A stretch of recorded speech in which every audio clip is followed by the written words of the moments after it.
Hey everyone, this is Karen Waksman, founder of Retail MBA. Today we're going to be talking about how you approach retail chains with your product. So if you have a great idea or a product and you want to sell to retail chains and you're trying to figure out your approach, this little training will give you some quick tips and strategies on what to think about and how to get started today.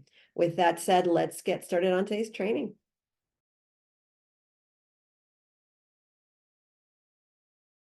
So let's talk about how do I approach retail chains with my product.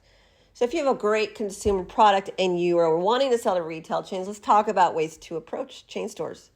So there's many ways. The one way is you can reach out to retail buyers yourself. You can follow a system like Retail MBA, who's been helping people all over the globe for the last 13 years make many millions of dollars getting their own products in the stores. That requires little to no sales experience or buyer relationships, and that requires just a little effort. If you're willing to learn how to do it for a nominal fee, you can learn how to go after stores. So that's one way to do it.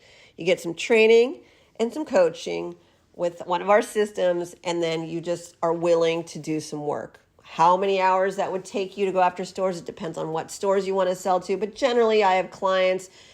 Some of them have more time than others. Some of them do this once a week where they reach out to retailers until they get into stores. Some of them do it more often. It depends. I have reps who buy our programs. I have individual people who just created inventions and wanted to learn more. Again, it's up to you as how much time you want to spend in, but generally once or twice a week reaching out to some retailers about your product is what you would need, but there is some prep work just to make sure your product's ready for stores and stuff like that. So that's one way to do it. You are literally doing the work yourself. Another way to reach out to stores is to have a rep do it. A manufacturer's rep is what they're called in the retail chain store space. Now, with manufacturer's rep, they are not all created equal. So some are great, some are not great. That's just how it works, right?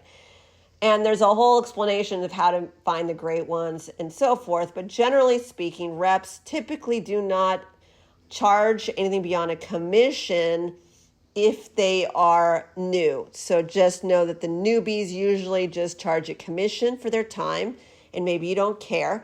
And the more advanced ones usually have an upfront fee and a commission. So that's another way to do it. You work with the rep and they go after stores for you.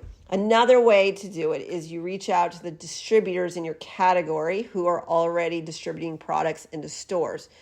So a distributor is similar to a rep, except for they're doing kind of different things. A distributor basically has existing relationships with all these different retailers, and they're plugging you into their system. They're handling the product usually and all the different things of the product. So basically they're buying from you and reselling it to the retail chain. That's different than a rep, right? A rep's representing you. A distributor is essentially just buying your stuff for a deep discount and then making a bunch of money on your product and then putting it into their vast network, hopefully, of stores.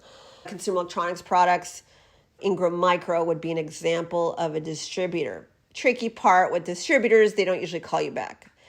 They're difficult to get a hold of. They're a little meaner. They take a lot more money.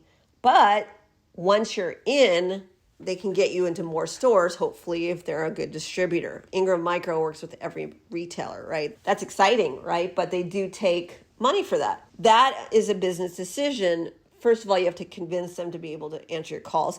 But when you do, then you also need to remember that they charge more for their efforts because their expectation is we built these relationships and we are essentially going to take a nice chunk of cash of your business, but you make money hopefully on the return, right? So that's the other way to do it. Now, and there's other ways to approach retailers, reach out to retailers with your product, but our recommendation is don't just do one thing. I personally would trust reviewing our Retail MBA training so that you can ensure that you have the perfect product ready to go for stores, and also so that you can open up a few accounts and you can also feel out what's going on with retail chains so that when you work with the better reps, because reps love it when you already have some business established, the better ones will start working with you if you start doing the work initially.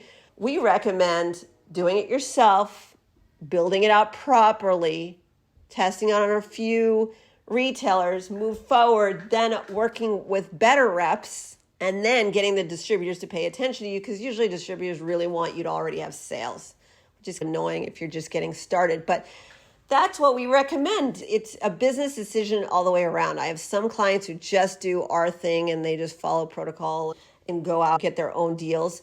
And in that case, they save the money. They don't have to pay people. They can do it in-house in terms of commissions and stuff. It's very exciting for them. And some of you feel really confident about that. The other ones, if you really want to rep, sometimes reps can lock you into contracts for a really long time and then they don't get you anywhere. And a lot of my clients came to me after they spent a year or two with reps and they couldn't get anywhere, so they got tired, right? Because some of you really hate the concept of quote unquote selling.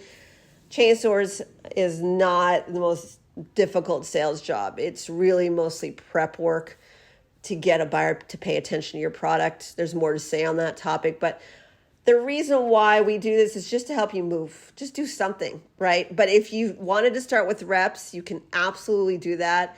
And you can absolutely start with distributors. Usually, though, if you're having any sort of complication, there's always a backup plan. So this is Karen Waksman, Retail MBA. I hope that helped you figure out how to approach retail chains with your product.